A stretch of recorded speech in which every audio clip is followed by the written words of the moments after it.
Let's take a look at the state of the nation, starting tonight in New South Wales, where former Veterans Minister David Elliot has described selling Victoria Barracks as like the Pope selling the Vatican. This is part of all the defence land that the federal government announced during the week they'd sell because it was surplus to requirements. And he has a point.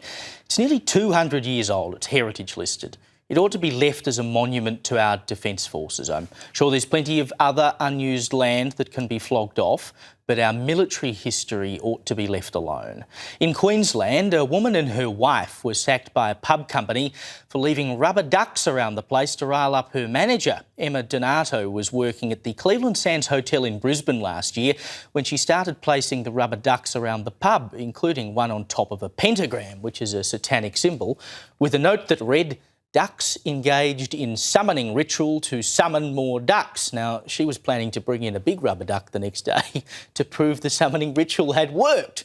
But her manager complained to the owner, Australian Venues Co, and she and her wife, who worked at another one of their pubs, were sacked later that month. So they took it to the Fair Work Commission, and this week they were awarded a combined $15,000 in lost wages. At least we know now that workplace pranks are still legal. Yes, you can still have fun at work. In South Australia, a Labor candidate at the upcoming state election left a letter at a resident's door saying she was sorry she missed him, except she'd never visited his house at all.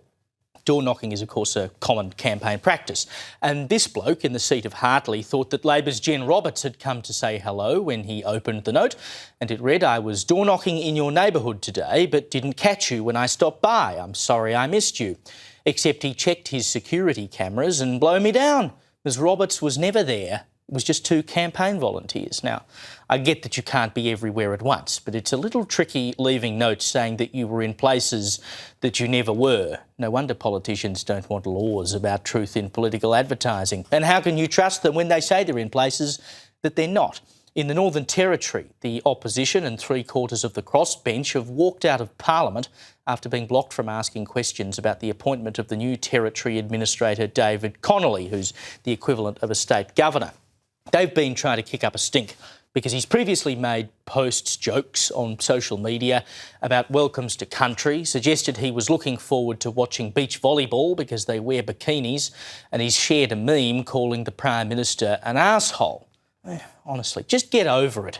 They're trying to say it's sexist and it's racist and all this, but honestly, they're jokes. Surely we can still have jokes. You can in the pub, apparently. Just get over it.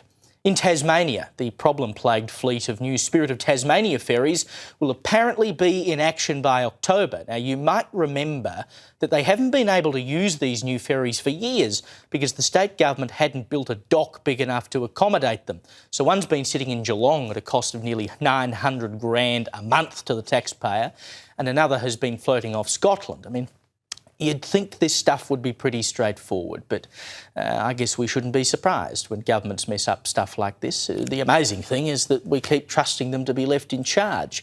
In Victoria, a cybersecurity executive in the state's education department was awarded a public service medal for, quote, outstanding public service and leadership in digital capability and safety in public education, barely 2 weeks after, get this, hackers stole the personal information of hundreds of thousands of students. This is the Victorian Education Department's Chief Information Officer, Elizabeth Wilson, rewarded for compromising personal data. It's amazing what you can get away with when you work for the government, but we need to keep this stuff in mind every time they want to bring in digital IDs and centralised data and all this stuff. You really think we can trust these people to keep everything safe? In Western Australia, opposition leader Basil Zemplis has been blocked by the government, I should say, from visiting a high school. Esperance Senior High has apparently been asking for upgrades for a long time, and Mr Zemplis wanted to visit the school with the local Nationals MP, but the Education Minister, Sabine Winton, told them they couldn't go because, according to her office, she didn't want to cause any disruption on the first day of school. I mean, come on. The local MP and opposition leader want to go and have a look at the school, and the government says no because it'll cause disruption? What a load of crap. I know Labor has a 1 million-seat majority or something over there, but that's just cowboy stuff. And in the ACT, a cute story to finish, a baby possum has survived a night in the tiger enclosure at the National Zoo and Aquarium. They don't know how he got in there, but zookeepers found a tiger playing with him and somehow he escaped with only minor scratches to his leg that needed stitches. The wildlife volunteers who came to rescue him have dubbed him the luckiest possum in Canberra, and I think that's probably right. I suspect there are also a few political animals in Canberra wishing that they could get away so easily with things.